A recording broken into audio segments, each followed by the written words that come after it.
নারায়ণ উত্তর নারায়ণপুর মেটোপাড়া।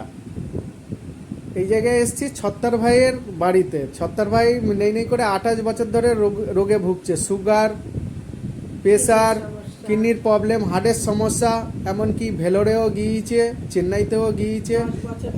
10 বছর ধরে শরীরের ফোড়া হচ্ছে, আর ফোড়া অপারেশন করে বলছে বছরে 5 লাখ টাকা করে খরচা করে আসছে, আরও অনেক, এমনকি বলছে কোনো টাকার হিসাব নেই। তা ওনার এখন এখন কিরকম আছে বলো? এখন মানে আলহামদুলিল্লাহ খুব ভালো আছে। এখন খাওয়া দাওয়া করছে, খিদে বেড়েছে অনেকটাই। কত বছর পরে খিদে বেড়েছে বলতে পারবো না। বলো। এখন যে খাচ্ছে, আগে কত বছর ধরে এরকম খেত না?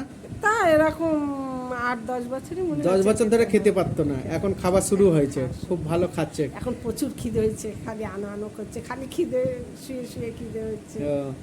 বেড়াচ্ছে, হেঁটে চলে, আবার কি যেখানে নিউট্রিশন দিতে ফার্স্ট যখন এসেছিলাম বলছিলাম, তা বলছে আমি আর বেশি দিন বাঁচবো না, ফালতু এত টাকা খরচা করে কি হবে। হ্যাঁ, বলছে আমি বেশি দিন বাঁচবো না। এখন আমি পেশেন্টকে দেখতে এসেছি, পেশেন্ট বলছে ও টোটো চালাতে গিয়েছে, সারাদিন টোটো চালাচ্ছে। মানে মনের ভিতরে কিরকম সাহস, খুব সাহস এসে গেছে। হেঁটে চলে চারিদিকে বেড়াচ্ছে। তা তোমার কিরকম খুশি হচ্ছে? আমার খুব আনন্দ হচ্ছে।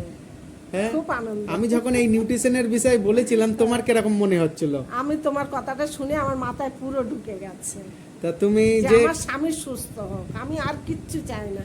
আমি এতদিন জেনেছি যে আমার স্বামী অসুস্থ, আমি টাকার মায়া করিনি, একদম একটার পর একটা খরচা করে গেছি, আর ওনাকে সুস্থ রেখেছি, যেহেতু উনি টাকার আর এখন ওনার যে সুস্থ দেখে তোমার কতটা ফিলিং হচ্ছে? আমার খুব আনন্দ হয়, ওনাকে দেখি খুব আনন্দ করি। যাক, আর এত টাকা ডাক্তারের ওষুধ খাচ্ছে, প্রায় মাসে তো 8-9 হাজার টাকা ডাক্তারের ওষুধ খাচ্ছিল। হ্যাঁ, 8-9 হাজার টাকা মাসে।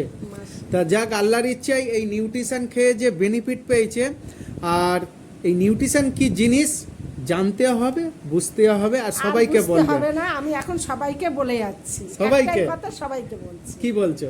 আমি বলছি সবাইকে বলছি, দেখো আমার তো উনি এত অসুস্থ ছিল, কিন্তু আমি এত ফল পেয়েছি যে এই ওষুধটা খেয়ে তোমরাও খাও। ঠিক আছে, ইনশাল্লাহ রাখি। আর সবাই ভালো থেকো। ওকে, বাই।